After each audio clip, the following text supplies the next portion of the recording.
Hello friends, आज मैं आपसे पर्वतों के बारे में बात करने जा रहा हूँ, जो कि हर एक कॉम्पिटिटिव एग्ज़ाम के लिए, चाहे वो आपका एसएससी का हो, एमपी पुलिस का हो, आपका बैंकिंग का हो, रेलवे का हो, हर एग्ज़ाम में यहाँ से क्वेश्चंस पूछे जाते हैं। तो पर्वत उन्हें कहते हैं ऐसे भूखंड के भाग जो काफ़ी ऊंचे होते हैं, लगभग आपके 500 मीटर से ज़्यादा, और वो नुकीले होते हैं, मीन्स आपके कॉनिकल शेप में होते हैं, आपके फ्लैट नहीं होते ऊपर से। तो उन्हीं को हम क्या कहते हैं? पर्वत कहते हैं। जैसे हिमालय पर्वत हुआ, आपका अरावली हुआ, विंध्यन हुआ, हिमाचल हुआ, ठीक है। पर्वतों से संबंधित कुछ बातें मैं आपको बताता हूँ। विश्व की 1% जनसंख्या आपकी पर्वतों पर निवास करती है, और यह पृथ्वी के धरातल पर 26% भाग पर पाए जाते हैं आपके। हमारा जो संसद भवन है वो रायसीना पहाड़ी पर बना हुआ है, जो कि अरावली पर्वत श्रृंखला का ही भाग है। ये क्वेश्चन पूछा गया है, एग्ज़ाम में आ चुका है कि जो संसद भवन है वो किस पहाड़ी पर बना हुआ है। तो रायसीना पहाड़ी पर बना हुआ है। रायलसीना और रायसीना दोनों पहाड़ी अलग अलग हैं। रायलसीना आपकी तमिलनाडु में है, ओके। तो निर्माण प्रक्रिया के आधार पर हम पर्वतों की बात कर लेते हैं। इससे पहले मैं आपको दो सिद्धांत बता देता हूँ जो पर्वतों की संरचना से संबंधित सिद्धांत है। पहला जो सिद्धांत है वो है भूसन्नति का सिद्धांत, जो कि क्रोबर ने दिया था, और भूसन्नति को ही पर्वतों का पालना कहा जाता है, ओके। तो ये दो बातें और मोस्ट इम्पोर्टेंट हैं आपके लिए, इनको याद रखिएगा। अब डिस्कशन करते हैं हम पर्वतों के वर्गीकरण पर। तो पहला पर्वत है बलित पर्वत या फोल्ड माउंटेन। ये आपको पता ही होगा, हमारी जो पृथ्वी है वो बहुत सारी प्लेट्स हैं, जो टेक्टोनिक प्लेट्स हैं, उनसे मिलकर बनी हुई है। तो ये जो पर्वत बनते हैं ये दो प्लेटों के संपीड़न या बलन के द्वारा बनते हैं। जब दो प्लेटें एक दूसरे के पास आती हैं और जो भारी प्लेट होती है वो नीचे चली जाती है, और जो हल्की प्लेट होती है वो ऊपर की तरफ आ जाती है। आप डायग्राम में देख सकते हैं, भारी प्लेट नीचे की तरफ चली जाएगी और ऊपर की प्लेट, जो हल्की प्लेट होगी वो ऊपर की तरफ चला है। तो ऐसे जो पर्वत बनते हैं उनको बलित पर्वत कहते हैं। जैसे हिमालय हुआ, एंडीज हुआ, आल्पस हुआ, तो ये क्या है? आपके बलित पर्वत के उदाहरण हैं, ठीक है। जैसे आपका इंडो ऑस्ट्रेलियन प्लेट जो है वो यूरोपियन प्लेट के नीचे धंसती जा रही है, क्योंकि वो आपकी जो इंडो ऑस्ट्रेलियन प्लेट है वो हैवी है आपकी। तो आपको पता होगा अभी जो माउंट एवरेस्ट है रिसेंटली उसकी हाइट चेंज हो गई है, अब उसकी 8,848 मीटर ना होकर 8,850 मीटर उसकी हाइट हो गई है।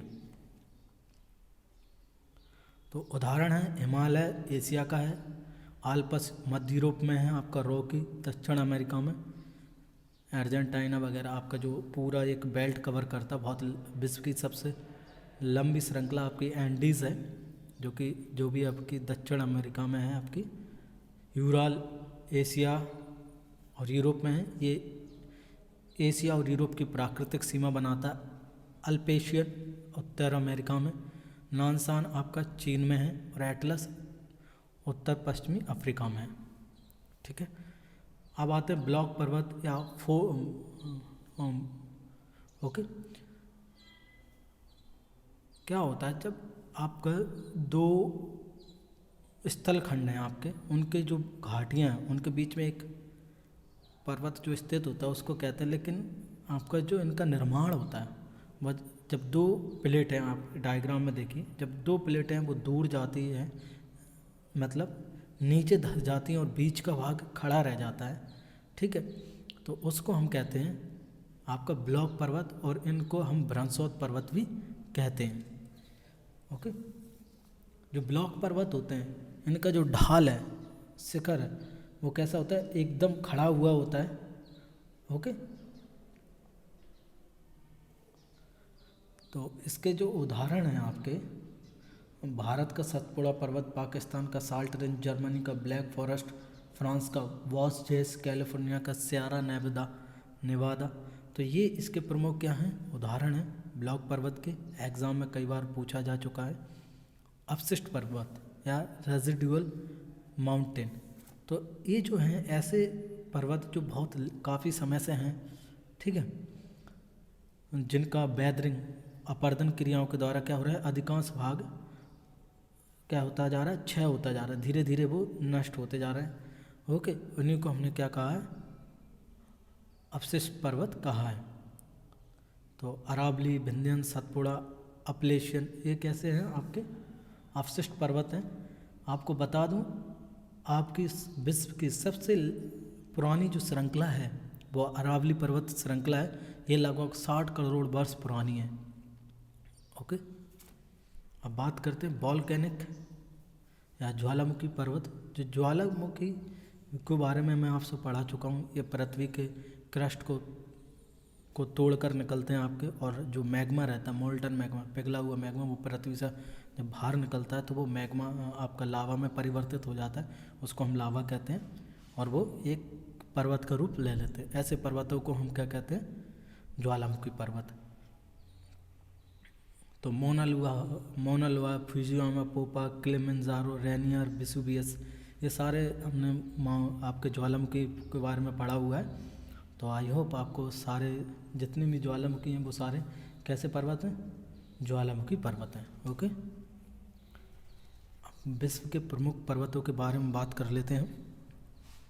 एंडीज, ये विश्व की सबसे लंबी श्रृंखला है। इसकी लगभग जो लेंथ है वो क्या है आपकी 7000 किलोमीटर है लगभग आपकी।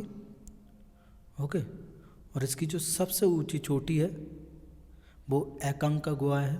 ये मैंने जो साइड में लिखा हुआ राइट हैंड साइड में, वो आपका इनकी हाईएस्ट पीक, ऊंची चोटियों के नाम हैं इनके, ठीक है। जैसे रॉकी है, नॉर्थ पर्वत, माउंट एल्बर्ट, ठीक है। और जो एकांकागुआ है वो आपकी दक्षिण महाद्वीप की सबसे ऊंची चोटी है। ओके, अब आता है अलास्का। अलास्का यूएसए में है, ये यूएसए का ही भाग है। ये मैकनले इसकी हाईएस्ट पीक है, और यही आपकी नॉर्थ अमेरिका की सबसे ऊंची चोटी है। ओके, पेरिनीज। ओके, तो ये फ्रांस और स्पेन की सीमा बनाता है। एग्जाम में पूछा गया ये क्वेश्चन कि कौन सा पर्वत है जो फ्रांस और स्पेन की प्राकृतिक सीमा बनाता, वो है पेरिनीज। ओके,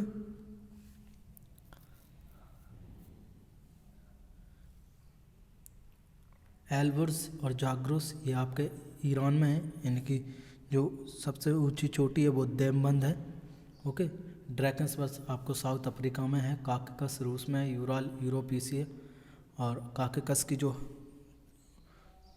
चोटी है वो आपकी हाईएस्ट जो पीक है वो है एल्ब्रुस। यह यूरोप महाद्वीप की सबसे ऊंची क्या है, चोटी है। कैमचटका रूस में है आपका, हिंदुकुश अफगानिस्तान में है आपका, Sulaiman Pakistan, great dividing range ये ऑस्ट्रेलिया में है आपकी, black hill, blue hill, green hill, white hills, जितने भी हिल आ जाएं ये समझ लीजिए आपके किस में है, यूएसए में है। ओलंपस, ये एथेंस इजिप्ट में है आपका। इनसे संबंधित आपको महत्वपूर्ण तथ्य मैं बता ही चुका हूँ। बात करते हैं विश्व की सबसे लंबी पर्वत श्रेणियों की। मिड ओशन रिज, जो कि 65,000 किलोमीटर लंबी है। ये समुद्र के अंदर है, लेकिन इसको चोटियों में श्रृंखला में नहीं गिना जाता। फिर है आपकी एंडीज, धरातल पर, ठीक है, ये 7,000 किलोमीटर लंबी है। रॉकी, ये 4,848 किलोमीटर है, ये दूसरी है। ब्रिटिश कोलंबिया को पर्वतों का सागर कहा जाता है। मीन्स वहाँ पर कोलंबिया के पास जो ब्रिटिश कोलंबिया है वहाँ पे सबसे ज़्यादा पर्वतों का क्या हुआ, विकास हुआ है। और कुन पर्वत को एशिया की रीढ़ की उपमा प्राप्त है। ओके, तो ये था whole analysis of mountains. Okay, I hope आपको वीडियो पसंद आया हो, तो लाइक करिए, शेयर करिए, कमेंट करके बताइए मुझे आपको वीडियो कैसा लगा और आप नेक्स्ट वीडियो किस टॉपिक पर चाहते हैं मैं आपके लिए बनाऊं।